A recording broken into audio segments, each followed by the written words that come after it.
وحده لا شريك له ونشهد أن محمدا عبده ورسوله. All praise and thanks is due to Allah. We praise Allah, we seek assistance and forgiveness from Allah, and we seek refuge in Allah from our lower selves and from the wrongs we commit. Today is part of a spiritual reflection on Women's Day and also a part of our broader program. I would like to unpack the art of listening as a spiritual tool for social change. In hundreds, our slave Muslim mothers, namely Sarki van der Kaap and Samira van der Kaap, also played a significant role in the spiritual empowerment of marginalized Muslims at the time. May Allah's mercy be upon all of us. Allah instructs us to serve with justice and good conduct, and to see to the needs of our loved ones. And Allah forbids us from shameful deeds, misconduct and wrongdoing that leads to oppression. Allah cautions us so that we may take heed. So remember Allah, and Allah will remember you, and ask of Allah, and Allah will respond to you.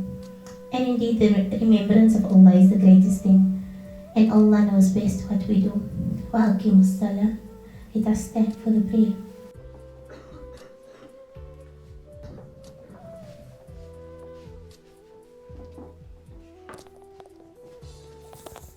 ولا تنهر وأما بنعمة ربك فحدث.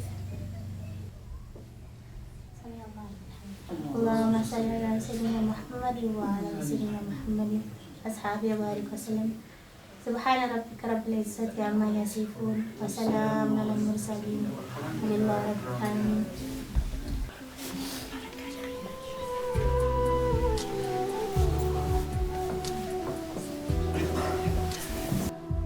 Shukran for participating in our Jumu'ah program.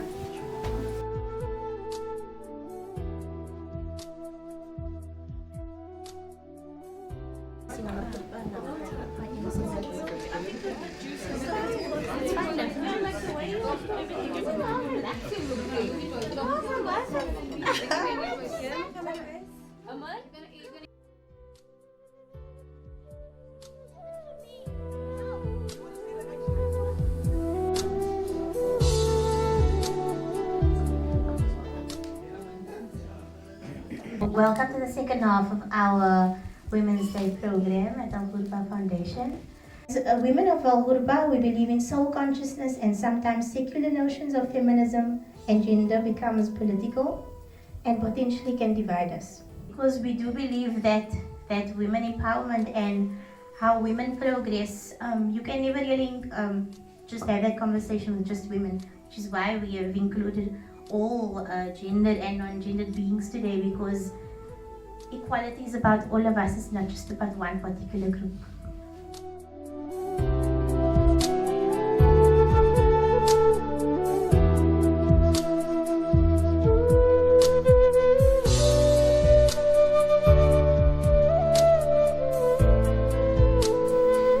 Active listening can be obtained and developed through practice and constant patience. Describe in one word what you think about her based on either appearance, how she walked in, her emotions, what she exudes, what you get from her, but just one word. So that's just the start of the game. So Zia, would you like to go first? No.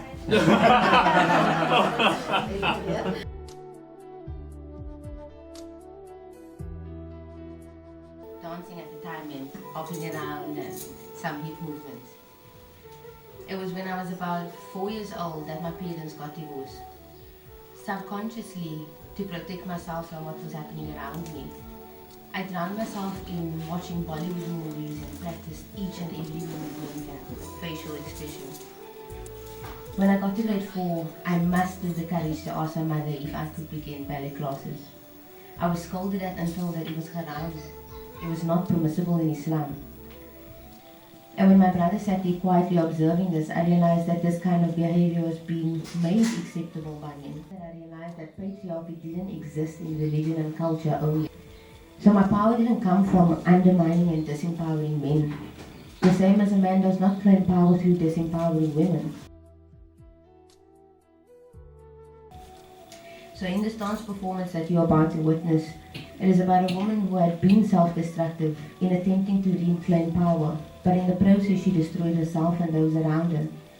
She stopped dancing for a very long time, and to be able to reconnect with herself, she once again found solace through dance. And so the reason I speak my truth today is to encourage women to share their painful narratives, and for men to consciously listen to the pain of women that is caused by patriarchy.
The word that you've written, the one word that you've written on this post there, do you think now that your perception of Batul, that woman, changes now?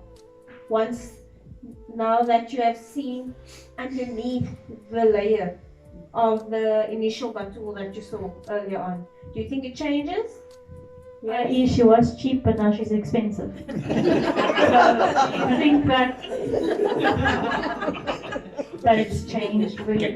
When you first walked in, I was like, yeah, confidence, go, live your best life. But then after hearing your story, it was like iceberg, top of the iceberg, and then just a whole new person, like the layers and the fact that you had the confidence to share such personal information, where as a woman and being a young woman, if you just had to share that information, you would be condemned or slut shamed. So a whole new level of respect. So at first I was like, wow, 100% confidence. Now it's like 2,000. Be able to own what you've gone through and not allowed to define you, and still be true to yourself. I thought is amazing and inspiring, and thank you so much for sharing. You're not only just pretty from outside, but as well from the inside. There was a point of time when I was sitting there and I thought to myself, am I turning straight or what? So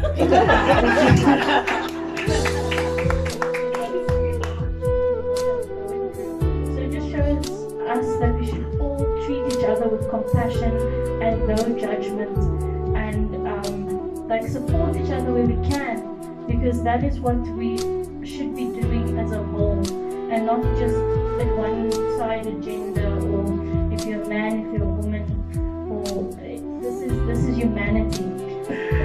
And the point that she was trying to tell me, that's the girls' swim. And I was like, is a girls' swim? I didn't know that in our house there's only one toilet. I went home and I told my brother, my sister, you must come to our school. I go to this school, we've got girls' toilet and boys' toilet. So that's my first experience of gender. Yeah, thanks. And I've seen women do amazing things. I've seen women be gunners. I've seen women operate ships and equipment and submarines. I've seen women that are as strong and powerful and fit as the men are. So I think there isn't really differences. I think sometimes we are more suited to certain things because of our personalities and of other variables, but not really because of our genders.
It's not easy for contemporary young females to lead, and you guys did that. And not only did you lead, but you held a very important first conversation in a women's safe space between all individuals, irrespective of our identities.